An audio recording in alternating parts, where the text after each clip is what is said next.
Bien, señores, continuamos acá. Laura Castellanos, Percio Maldonado, para conversar con el licenciado Junior Santos, que es alcalde de Los Alcarrizos, del municipio de Los Alcarrizos, y el secretario general del Partido Revolucionario Dominicano.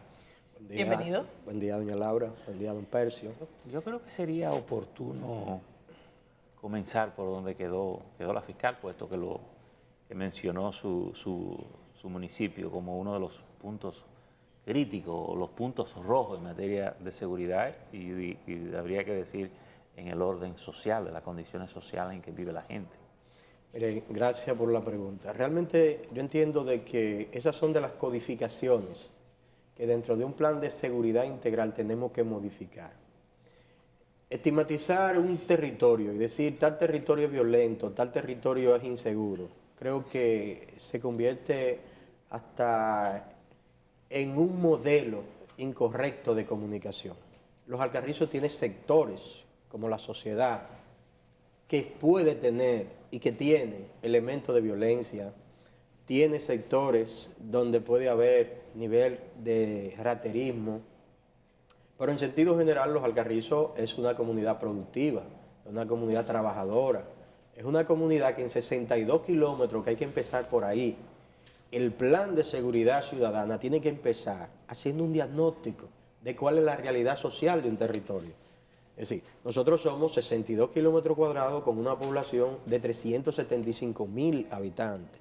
Estamos hablando que sobrepasamos los 5.500 habitantes por kilómetro cuadrado, el tercer municipio densamente más poblado. Pero además, un plan de seguridad ciudadana tiene que empezar por lo que es un mapeo territorial. Vamos a mapear a Los Alcarrizos como referencia, y nosotros como ayuntamiento estamos trabajando esa parte, para ver, porque hay niveles de violencia que se da en un territorio que no se da en el otro. Hay niveles de, digamos, de integración comunitaria que se da en un sector determinado que puede servir de referencia a otro. Entonces no puede haber política de tabla rasa, sino más bien identificar las causas para entonces ir a plantear lo que serían los correctivos. Por ejemplo, nosotros tenemos un territorio que podemos decir que el índice de violencia es uno de los más altos. El sector Canta la Rana y el sector de los barrancones de Los Alcarrizos. Ahora, ¿qué es lo que hay ahí? Vamos al origen. En el 1979 se construyeron esos barrancones y se tiraron esa familia ahí. Y desde ese momento son los damnificados del ciclón David. Hay 4 generaciones que han nacido en medio de ese hacinamiento. Entonces nosotros decimos, bueno, hay un sector que son 250 familias que viven hacinadas, que se han ido desde el abuelo, el papá y el nieto, se han criado en esa lucha por la sobrevivencia. Entonces, ¿qué hay ahí? Pueden haber niveles de raterismo, pueden haber consumo de droga. Entonces, vamos a empezar hasta por el ordenamiento territorial. Nosotros planteamos, dentro de los planes de vivienda del gobierno, vamos a tomar como prioridad el saneamiento de los barrancones, que es una deuda social del Estado Dominicano, con esas 250 familias en un lado y 200 y tantas en otra, y que podamos además, y nosotros planteamos, que el tema de la construcción de las escuelas esté vinculado al ordenamiento territorial y a la eliminación del nivel de hacinamiento en el que viven muchas comunidades. ¿Cuál es el valor de la tierra en Los Alcarrizos? Para seguir con el mismo ejemplo de los barrancones.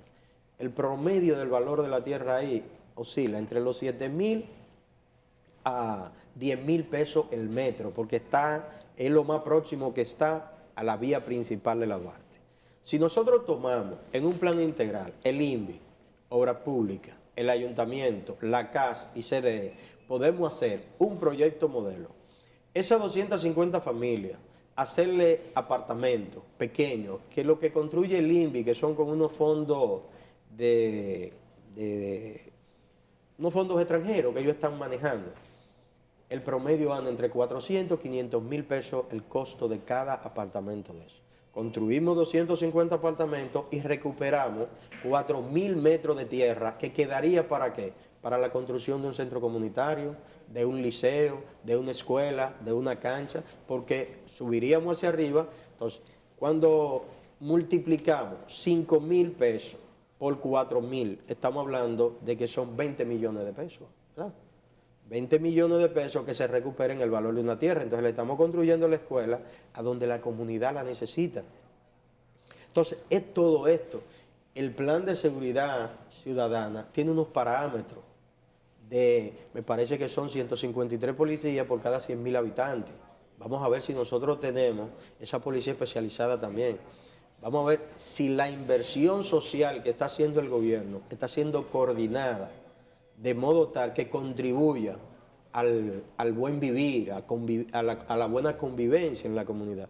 Es decir, la verdad la fiscal tiene muy buena intención, es una joven, profesional, con muchos deseos, con mucha dedicación, pero hay un problema de política de Estado. Nosotros tenemos un Estado centralizador, pero que por la misma presión de los organismos y del modernismo se habla mucho del poder local, de los ayuntamientos. Ahora, vamos al presupuesto de los ayuntamientos. Vamos a ver cuál es la valoración, porque cuando se mide realmente la visión de un gobernante es cuando define su presupuesto, que es el instrumento de desarrollo, es donde se hace efectiva la visión del gobernante. En este presupuesto de este año los ayuntamientos no tienen un incremento ni siquiera de $1. Es decir, lo que se plantea es la aplicación del mismo presupuesto, que hay que reconocer el año anterior. El gobierno aumentó unos 1.000 millones de pesos más para todas las entidades municipales. ¿2.000 o 1.000 millones? 1.000 millones de pesos. ¿Cuánto le tocó a los Carrizo? 1.500.000 pesos de incremento en una deuda de 7 años con un presupuesto congelado, en una comunidad donde hace 7 años se recogían 750 toneladas de basura y hoy estamos recogiendo 5.105 toneladas de basura promedio mensual. Pero de forma paralela a esta demanda de recursos adicionales, que efectivamente hay un planteamiento claro de la ley en cuanto a qué porcentaje tiene que dedicarse a los municipios, sin embargo el debate en paralelo va en el sentido de que desde los ayuntamientos, desde los cabildos, está habiendo serias dificultades a nivel de manejos de fondos y sobre todo de transparencia. Número uno, ¿cuál es la situación en los Alcarrizos? Y número dos, desde los cabildos y los distintos órganos que son espacios de discusión para los alcaldes, ¿qué se está haciendo para lograr revertir esa situación que es preocupante? Mire, yo le puedo hablar en mi condición de primer vicepresidente de la Federación Dominicana de Municipios. ¿Cuál es la situación? Hay una situación mediática y hay una situación que tiene que ver, que debemos de hacer el análisis. Por ejemplo, el informe del PNUD sobre el análisis que hizo sobre el diagnóstico de las municipalidades dominicanas. ¿Qué fue lo que resaltó la Cámara de Cuentas en una rueda de prensa? Que muchos ayuntamientos no hubieran entregado los informes de ejecución presupuestaria. Pero nosotros decimos lo siguiente, y yo siempre hago la comparación con los ayuntamientos, con la familia. Si usted tiene un hijo que a los 11 años empieza a llegarle tarde a la casa y usted no toma los correctivos del lugar, mañana no diga que el muchacho tiene debilidades, sino más bien asuma usted una responsabilidad. Nosotros planteamos y lo hacemos público esta vez. Cada 90 días hay que entregar el informe a la Cámara de Cuentas. Los ayuntamientos que no rindan esos informes en el plazo correspondiente, lo que la Cámara de Cuentas debe de hacer es un informe a Finanzas y que le retenga los fondos. Simple y llanamente eso, automáticamente le retengan los fondos, no se da entonces esa acumulación en el tiempo porque lo hace corresponsable. Pero además a las alcaldías se le exige una serie de mecanismos que no se le exige a quien administra el 97% del presupuesto nacional. Nosotros planteamos y decimos, la ley de la proporcionabilidad de los fondos de la municipalidad hay que modificarla, porque los ayuntamientos son más servicios que inversión en obra.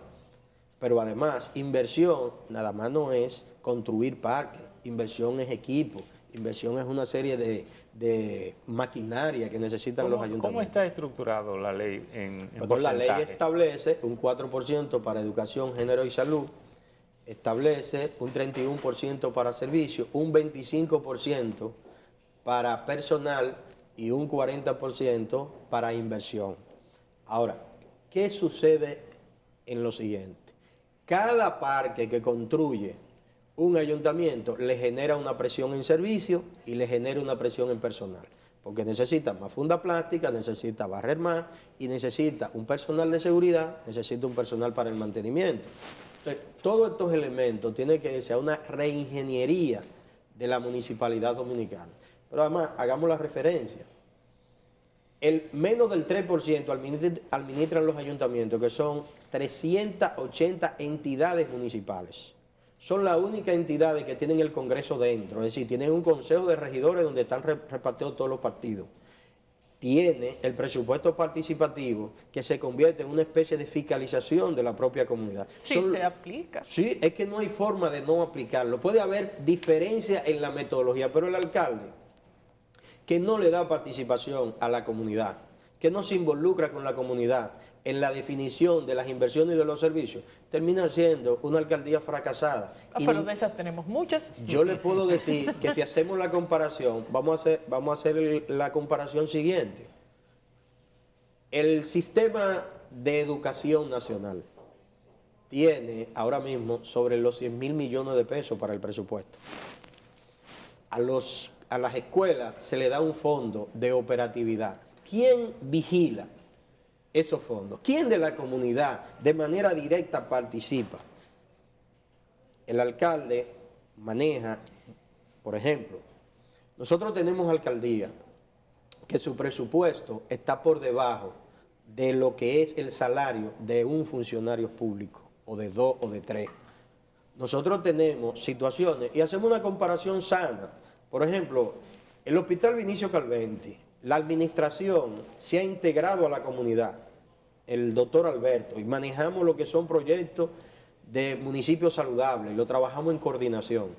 Pero el Hospital Vinicio Calventi administra más del doble de lo que administra el ayuntamiento completo. Es decir, nosotros tenemos 24 millones de pesos para darle servicio a la comunidad en todo el sentido de la palabra, incluyendo servicios de salud. Y sin embargo, el hospital administra más. Nosotros entendemos que debería de tener más el hospital, porque no da abasto. Pero también debemos de hacer la comparación de que los ayuntamientos tenemos una serie de presiones y de demandas que sobrepasan la propia del hospital. Si vamos a lo que recibe educación como tal en el territorio, eso lo cuadruplica o lo quintuplica. Todos esos elementos debemos de verlo. Pero sobre todo, nosotros como alcaldía, ¿qué debemos de promover? Es mi llamado a los alcaldes. Nosotros debemos de promover la transparencia, debemos de abrir los ayuntamientos, debemos de, con las herramientas que podamos, porque hay un informe. Dentro del informe hay un dato que explica y dice que los ayuntamientos se le están exigiendo competencias en las cuales no están en capacidad de ejecutar. Se le exige un personal para el manejo de los informes, el cual muchos ayuntamientos no tienen la capacidad para pagarlo. Pero además vamos a hacer lo que es el reverso que hacen los ayuntamientos hacia el gobierno otra vez. Nosotros compramos gasoil con impuestos, los choferes le dan subsidio. Nosotros pagamos el 5% a la renta, que aunque se le descuenta al contratista, termina incrementando el presupuesto del ayuntamiento y regresando a las arcas del gobierno central. Pero es que eso no es un impuesto del ayuntamiento. El ayuntamiento sirve como un simple organismo de retención. No, eso es, y yo quiero siempre hacer esa aclaración. A la hora de un análisis de costo de una obra o de un servicio, el contratista, como toda empresa, y hablo en mi condición de empresario, yo calculo lo que son mis costos operacionales y calculo lo que son mis pagos de impuestos. Entonces defino después cuáles son mis beneficios. Entonces todo eso termina incrementando el presupuesto. El 18% de ITEVI que pagan los ayuntamientos. Mire, yo voy aquí quizá a compartir una inquietud de una alcaldesa de Licey al Medio, en el cual ella de Santiago, Hanoi no, donde está el Falpo. Hanoi es de San Juan. Sí, donde está el Falpo. Es la presidenta de Un Mundo. Navarrete. De Navarrete. Ella dice, yo tengo un negocio donde puedo tomar crédito. Ahora, ¿qué me ha dicho el dueño del negocio? Que él no me puede seguir fiando. Porque aparte del retraso, decía ella, que tengo para pagarle porque es una cuenta sobre la otra, tengo que retenerle el 5%. Entonces, si ella lo incrementa, entonces se hacen la comparación de precios y dicen, no, pero espérate, esta tiene un 5% más caro que el que está en la cotización. Ahora, el que está en la cotización hay que pagarle en efectivo, a que él le fíe. Entonces, ¿qué tiene ella en este momento? Un gran problema. Ella dice, no tengo crédito. Entonces, son de la vivencia de 380 entidades municipales y que yo quiero hacer aquí una referencia y quizá viniendo de mí es una valoración que tiene un doble valor. El nivel de aceptación que las encuestas le dan al gobierno sobre el 80% tiene que ver mucho, y yo se lo decía a algunos técnicos del gobierno en medio de la discusión del presupuesto, tiene que ver mucho con esa política de buena relación alcaldía, gobierno central. Entonces, eso daba un nivel de simpatía a nivel de los hacedores de opinión pública en el municipio que terminaba el gobierno beneficiándose de ella. ¿Qué va a pasar a partir de enero? Cuando todos los planes operativos de los ayuntamientos tengan que ser revisados porque el presupuesto será deficitario. Cuando la demanda, y nosotros planteamos y decimos, el presupuesto participativo, hay una forma que el gobierno no incremente solamente la partida que tiene que ver de presupuesto participativo y que hagamos ese pacto, lo que yo he llamado en la federación, el pacto japonés. ¿Cuál es el pacto japonés? De los sindicatos japoneses, que ellos se comprometen primero los trabajadores a hacer cosas.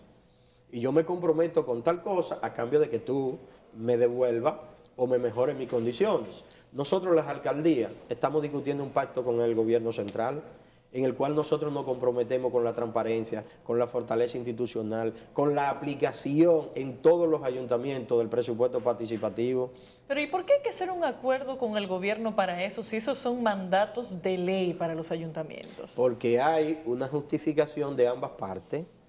Por ejemplo, es un círculo vicioso que nosotros tenemos que romperlo. El argumento del déficit presupuestario de los ayuntamientos justifica en mucho lo que es el manejo de las debilidades institucionales que pueden tener. Bueno, pero eso es algo que se está presentando por excusa, como excusa dentro de una situación en la cual no estamos hablando ni de 1 ni de 2 años, sino que año tras año la Cámara de Cuentas, y de acuerdo en que la Cámara de Cuentas tampoco llena su rol en ese sentido, pero independientemente de que no llene su rol, está